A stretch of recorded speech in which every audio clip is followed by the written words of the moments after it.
बिस्मिल्लाहिर्रहमानिर्रहीम। काबिल एहतराम दीनी भाई और अज़ीज़ हो,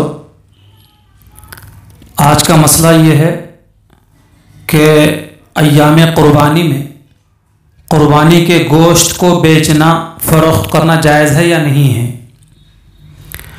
तो जवाबन अर्ज़ ये है कि क़ुरबानी के गोश्त को बेचने की फ़रोख्त करने की इजाज़त नहीं है।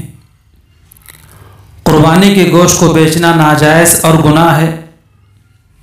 यूँ ही हदियतन अपने रिश्तेदारों को, अज़ीज़ व अक़ारीब को, दोस्त अहबाब को, अमीरों गरीबों को यूँ ही गोश्त दे देना चाहिए, इसमें सवाब है, लेकिन बेचने की इजाज़त नहीं है। बल्कि क़ुरबानी करने वाले के लिए मुस्तहब ये है कि अपने क़ुरबानी के गोश्त के 3 हिस्से करे। एक हिस्सा गोश्त का अपने लिए, अपने घर वालों के लिए रख ले, और दूसरा हिस्सा क़ुरबानी के गोश्त का अपने रिश्तेदारों, अज़ीज़ व अक़ारीब, दोस्त अहबाब के लिए रखे और उनमें तक़सीम कर दे, और तीसरा हिस्सा ख़ास तौर पर गरीबों के लिए रखे।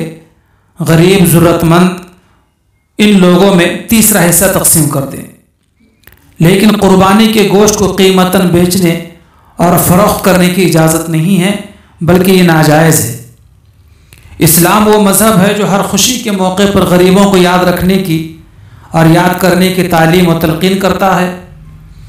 जैसे ईद उल फ़ित्र का मौका हो तो सदक़े फ़ित्र के ज़रिए से, ज़कात के ज़रिए से गरीबों को याद किया जाता है, उनका ताउन किया जाता है।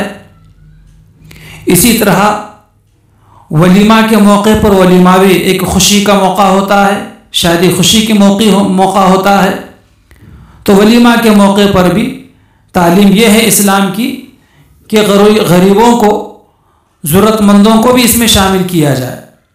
चुनांचे एक हदीस मुबारका है जिसमें इरशाद नबवी है सल्लल्लाहु अलैहि वसल्लम, शर्रुत तआमी तआमुल वलीमती युदआ लहल अग़नियाउ व युतरकुल फ़ुक़रा, कि सबसे बदतरीन खाना उस वलीमा का खाना है जिसमें सिर्फ मालदारों को बुलाया गया हो, व युतरकुल फ़ुक़रा, और फ़कीरों को, गरीबों को न बुलाया गया हो।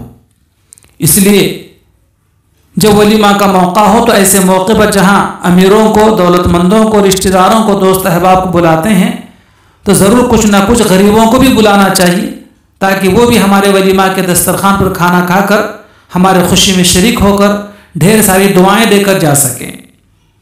इसी तरह ईद उल अज़हा का पुरमसरत मौका, कि ऐसे मौके पर भी जो अहबाब, जो मालदार लोग, जो साहिब निसाब हजरात क़ुरबानी कर रहे हैं, बड़े ही अजर सवाब वाला ये अमल है कि हर बाल के इवज़ अल्लाह पाक एक एक नेकी अता फरमाते हैं।